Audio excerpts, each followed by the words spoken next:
education researcher at the SABC. My question is generally to the Finnish delegation.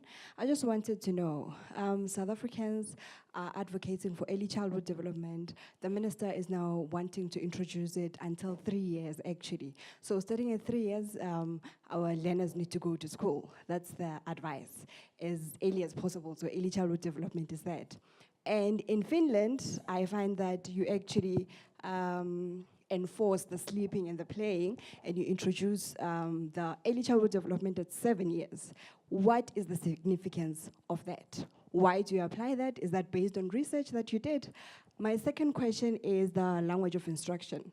In South Africa, we're struggling with our African languages. Most of our schools are in English. Even when you go to university, English is all the way the universal language. In Finland, I would like to know in terms of what is the language of instruction and what informs that. Thank you. So this question about starting the school, what is the year students should start the school? It's the question very often asked because in Europe there are only 3 countries where the kids are starting school when they are 7 years old. Finland is one of them. I think there's Slovak or Czech Republic and something else, third one.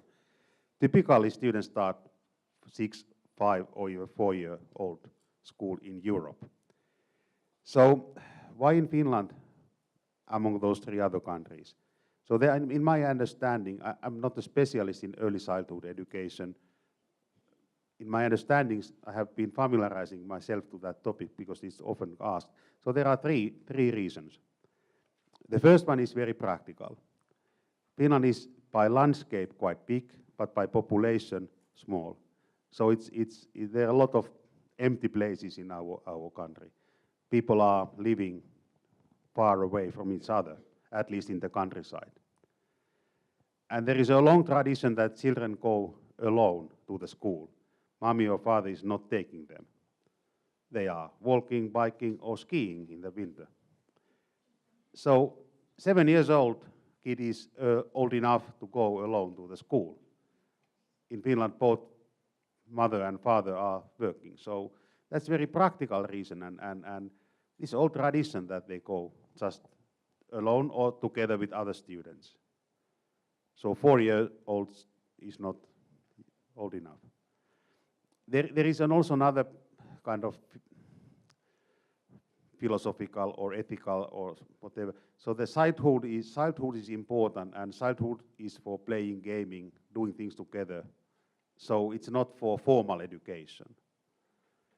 From the point of view of brain research, we know that gaming, playing, doing by free will things, that's very supportive for the development of brains. If you are starting too early, formal type of education, that's not so supportive. The third reason is some longitudinal research. Especially in Sweden, they have a huge data banks of data of human beings, starting from the birth and until the person is dying. So the lot of data of humans from the whole lifespan. And the social scientists in Sweden have made many models. And there is evidence based on those huge data that those who are starting the official school a little bit older than those others, they are having better life, they get even more salary, they live longer. So if you start too early, this is an empirical data based, this conclusion is based on the empirical data. If it's too early, then the life is not so successful. So these are some speculative reasons, but maybe the old tradition, practical reasons are the most important why we start so late. And in Finland, the mother tongue, we have 2 official languages, Finland and Sweden. It's very important to learn to use your mother tongue. It's not only for communication, but it's also for learning, according to Vygotskian ideas, the inner talk. Of course, the foreign languages are important, but there must be the balance between the mother tongue and foreign languages. We start also quite early, but the whole basic education, primary, secondary, it's organized in domestic languages, Finnish, Swedish. Would you like, Jari, to add something for this language? Well, that was the basics. In fact, we have a third official language there in northernmost of the country. We have also Sami language.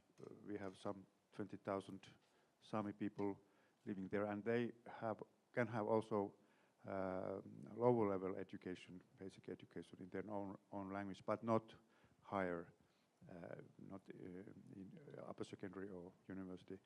In the area of vocational education, we have also Finnish-speaking institutions and Swedish-speaking institutions, and also in University of Upper Secondary, University of Applied Science level, we have Finnish-speaking universities and Finnish-speaking universities. However, for example, in Haaga-Helia, we also offer education in English, also in teacher training, but officially we are Finnish-speaking university.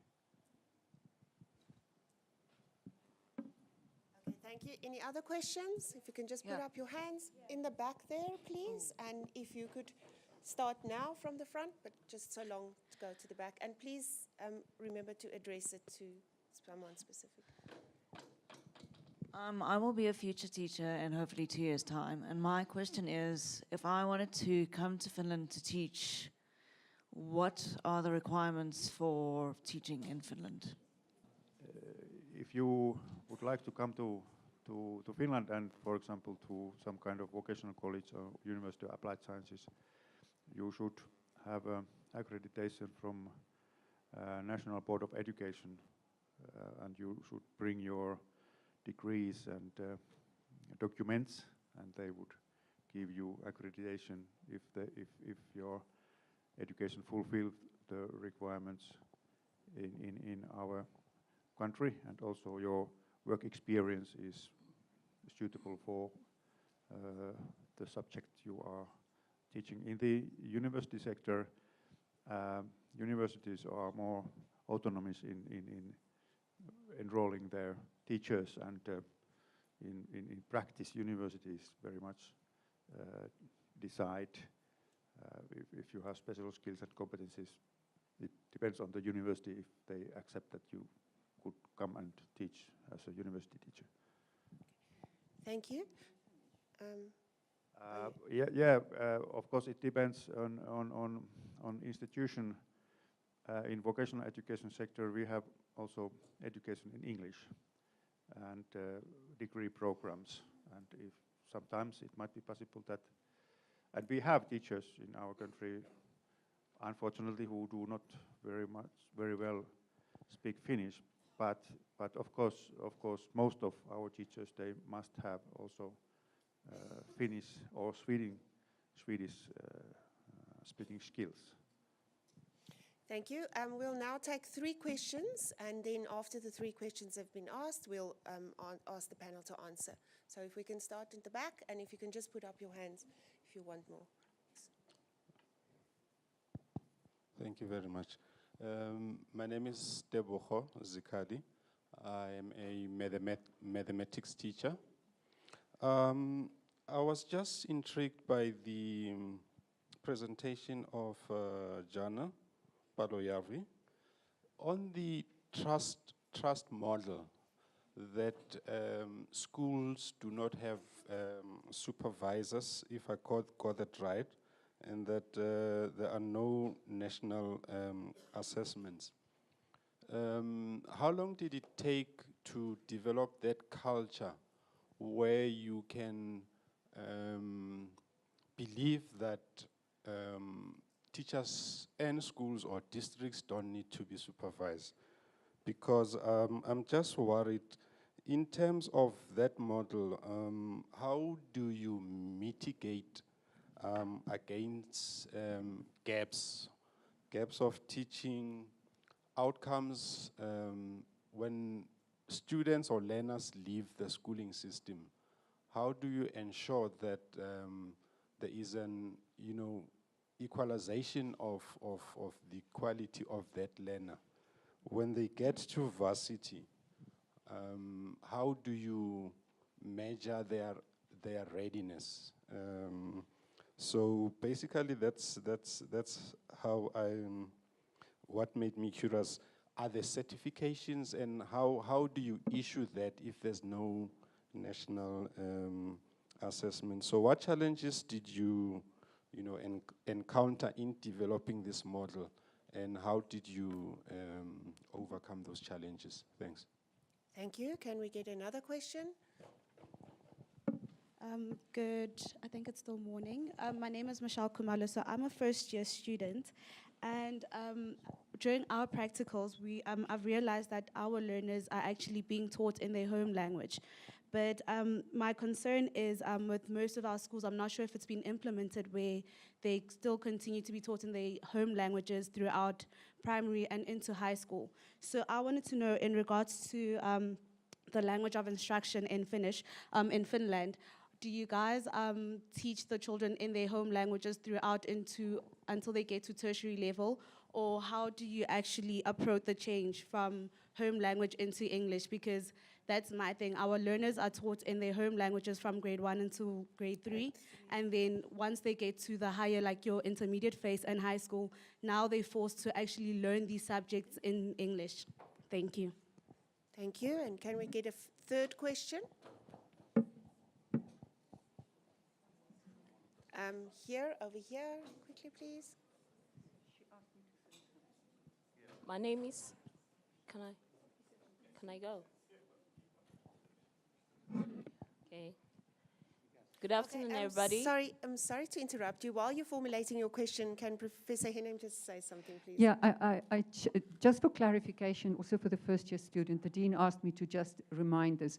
This school is a specific school which follows a specific language of instruction model, which was originally agreed with the Gauteng Department of Education, which means that children are slowly introduced to English from the beginning, and in grade 1 they specifically start learning mathematics only or mostly through medium of English.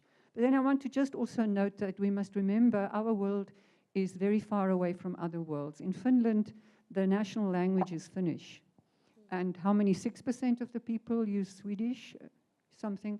So more than 90% of people are born in Finnish, learn in Finnish, work in Finnish, and learn English and other European and other languages as additional languages. So there our system differs very, very much. There's no switch from Finnish to English. I think the Finnish country would go into a very big revolt if that would happen. Because Britain has exited, so what is this now? Okay, can we get the third question and then we'll address these questions? Thank you. Okay, good afternoon, everybody. My name is Mafo. I'm a master's student of the University of Johannesburg and a field researcher in the area of science education. What is actually amazing in this is that I've learned a lot. For a very short time in my life, I've learned quite a lot. But then the question is this. I directed to the two professors, Professor Jari and Professor Jari. In scientific inquiry, there is the issue of assessment standards. You cannot say that we do not really incorporate assessment standards as a benchmark when it comes to doing science through inquiry. So then, what perplexes me is how is this accomplished in Finland? Because you'd find that our learners are supposed to do some kind of inquiry. In fact, our curriculum advocates for scientific inquiry to be enacted at all spheres of learning. The implementation, yes, is very questionable, but then, how then do you know that this child has these skills if you do not have a benchmark standard for assessing the acquisition of those skills? Thank you. Thank you.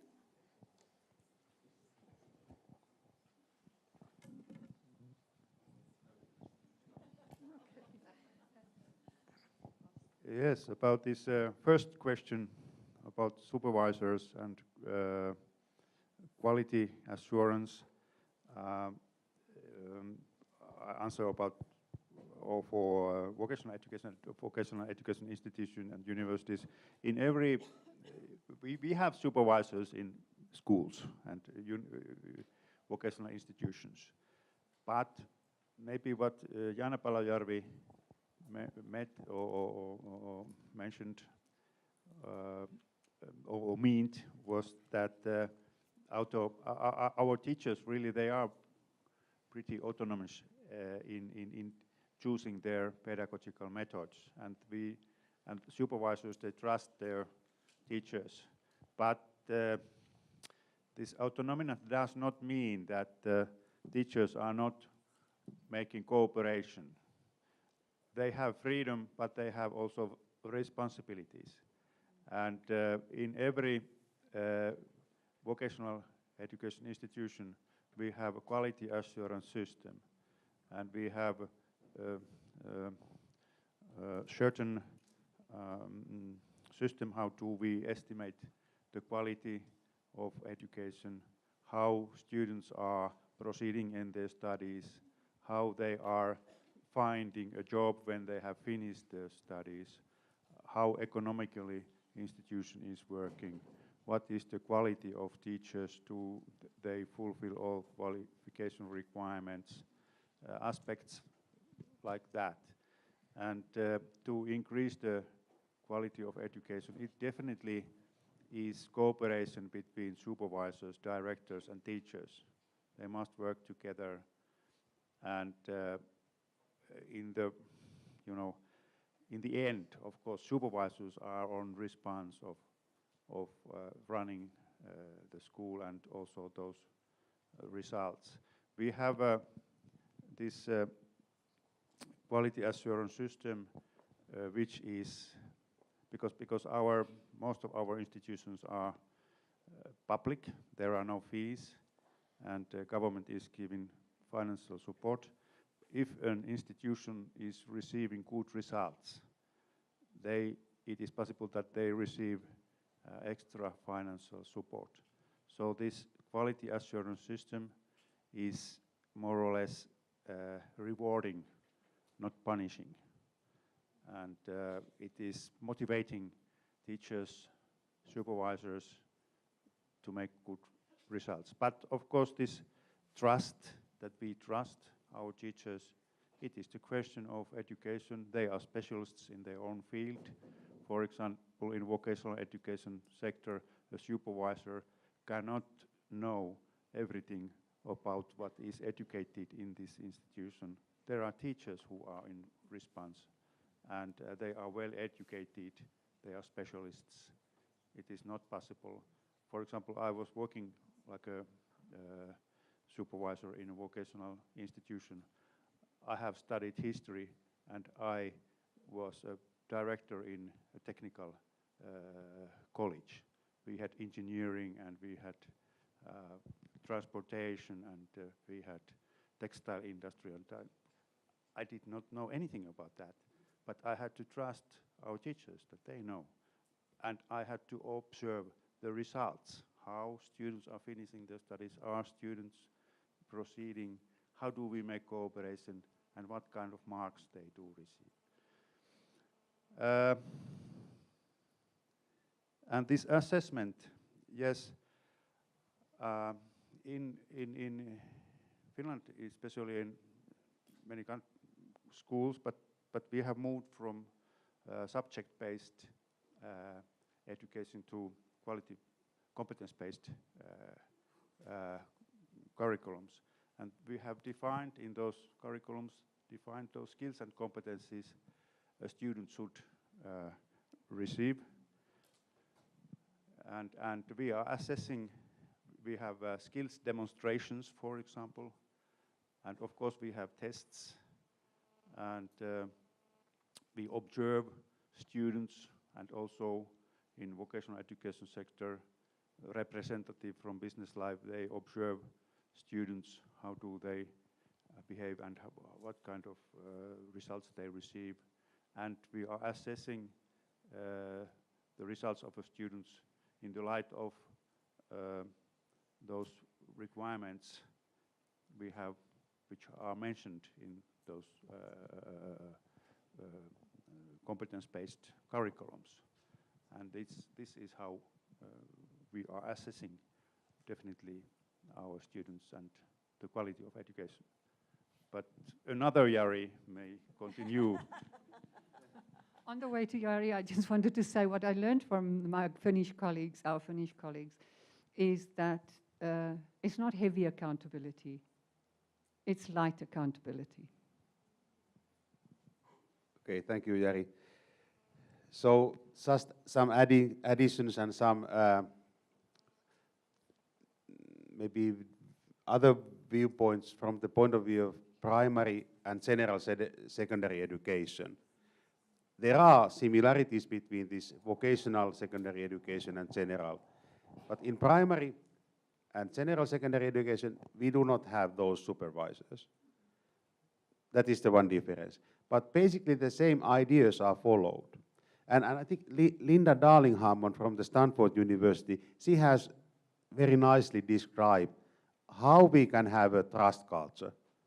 And there are 3 or 4 preconditions in order to have good trust in education.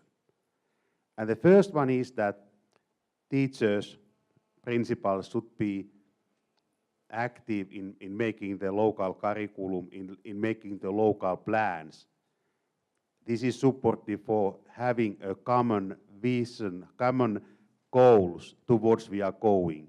So everybody should share the same aims and also are willing, have the professional identity to follow those aims. Second, the teachers should be highly educated. They should have master level degree. They should have a researcher identity and this kind of very high level professional identity. In Finland, we have had during the last 40 years master level education for primary, secondary teachers. And third, there must be a culture of collaboration, and connecting to this, number 4 is the quality culture. So we are looking for good quality. The quality is very important in our system, even though we do not have inspectors and heavy testing. But there, as Jari described, we have the quality management or quality documents where we describe our quality procedures. There are different mechanisms. We are looking for feedback from the students and families. We are analyzing that feedback. There are development discussions between principal and teachers. There are many ways how to look for good quality. So this very shortly. There are preconditions for that. And of course in our system, without testing, there are challenges. But we have to balance. So for example, the selection to the vocational schools or selection for the high school, upper secondary schools, it is based on the final certificate from the lower secondary school, and the grades have been given by teachers, and there might be variation between the teacher grading. But not so bad, because we are also monitoring, we are not having national testing, but we have monitoring based on a representative sample. We are looking how well teachers are following the guidelines in the curriculum for final assessment.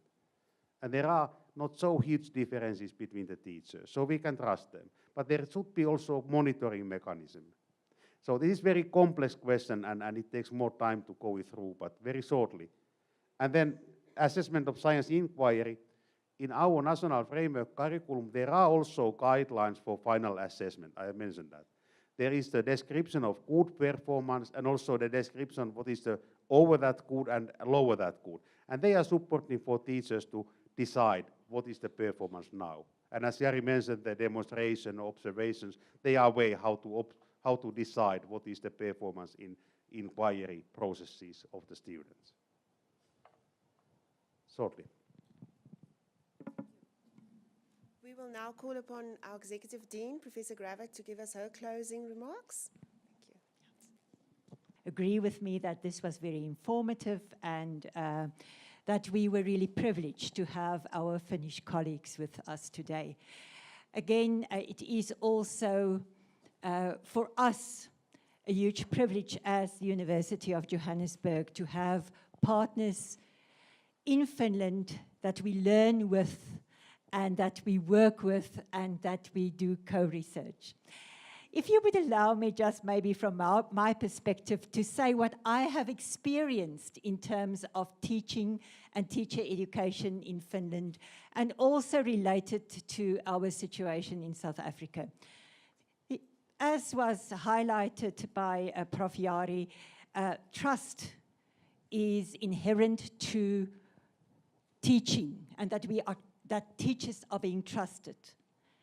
Coupled with that is highly, highly educated teachers. And I sometimes get very worried in this country when I hear people saying, teachers don't need theory.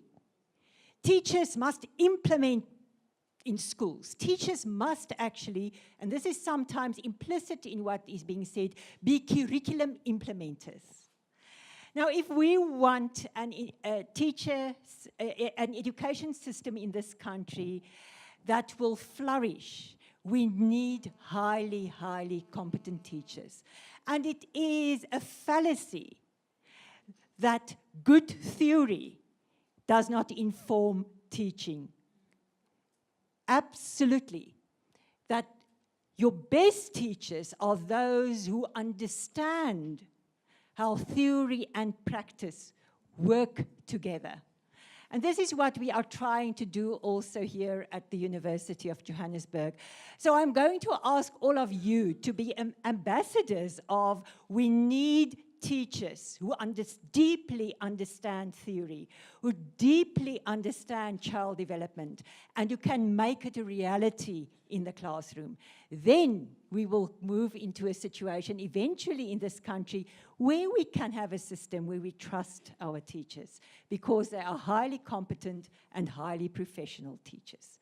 Once again, from my side, a big thank you to you all. And I also want to say a big thank you to our office, our international office at the University of Johannesburg for putting all of this together.